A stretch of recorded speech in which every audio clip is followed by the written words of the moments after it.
La Bible quotidien. Série de méditations quotidiennes tirées de l'ouvrage du pasteur Israël Leito, imprimé en octobre 2007 par la maison d'édition interaméricaine. Fais-moi entendre dès le matin ta bienveillance, car je me confie en toi. Fais-moi connaître le chemin où je dois marcher, car j'élève à toi mon âme. Psaume 143, verset 8.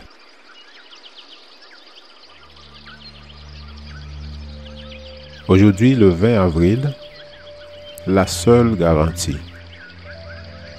Un soir, David se leva de sa couche et, comme il se promenait sur le toit de la maison royale, du toit, il aperçut une femme qui se baignait et qui était très belle.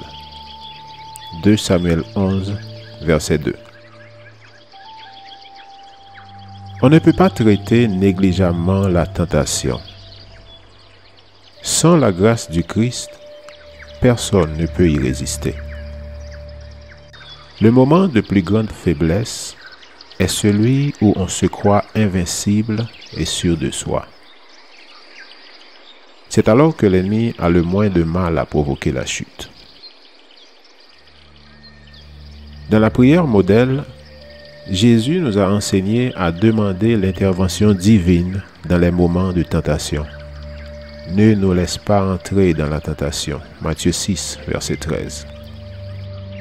Il est intéressant de voir comment d'autres traducteurs interprètent la phrase « Ne nous induis pas en tentation » d'après la version Second 1910. « Ne nous fais pas entrer dans l'épreuve » d'après la Nouvelle Bible Second. « Ne nous soumets pas à la tentation » version Jérusalem. « Ne nous expose pas à la tentation » traduction Tob.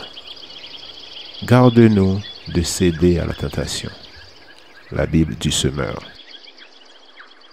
Il est clair que Dieu soutient ses enfants lorsqu'ils sont aux prises avec la tentation. Il peut faire ce qui nous est impossible, c'est pourquoi notre confiance en lui dans les moments de faiblesse est indispensable à notre protection. Quelle grande vérité! Mais souvenons-nous aussi de ne pas susciter des occasions de péché, forçant ainsi le Seigneur à un travail supplémentaire pour nous secourir.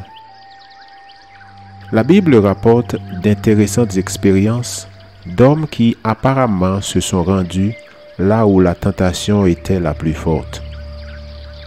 Dans certains cas, ils ont résisté, mais dans d'autres, comme David, ils ont été vaincus par le péché. Joseph connaissait les intentions de la femme de Potiphar, qu'il servait en tant qu'intendant. Pourtant, il entra dans la maison, alors qu'il ne s'y trouvait aucun serviteur, et il fut sujet aux avances sexuelles de l'épouse de son maître. Genèse 39, verset 11-12.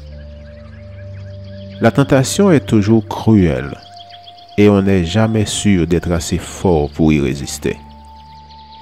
C'est possible uniquement par la grâce du Christ. David était probablement monté à un endroit d'où il pouvait observer ses voisins. Lorsqu'il fut tenté, il ne put résister. Pour résister à la tentation, il faut constamment réclamer l'aide du Seigneur et par la grâce du Christ, ne pas provoquer la tentation. Ellen White l'explique ainsi. Nous avons ici un exemple destiné à toutes les générations qui devaient se succéder sur la terre. Bien que les êtres humains soient exposés aux tentations, ils doivent toujours se souvenir qu'ils ont un moyen de défense à leur disposition et que s'ils ne sont pas protégés, ce sera leur faute. Dieu est un secours permanent et son esprit est un bouclier. Hommes et femmes ont beau être assaillis de tous côtés par les plus fortes tentations, ils ont à leur disposition une source de force grâce à laquelle ils peuvent y résister. Histoire de la rédemption, page 99. La lecture de la Bible pour aujourd'hui dans l'Ancien Testament 2 Samuel chapitre 11 verset 1 jusqu'au chapitre 12 verset 31. Et dans le Nouveau Testament, Romains chapitre 8 verset 1 à 39. Je vous souhaite de passer une excellente journée avec Jésus.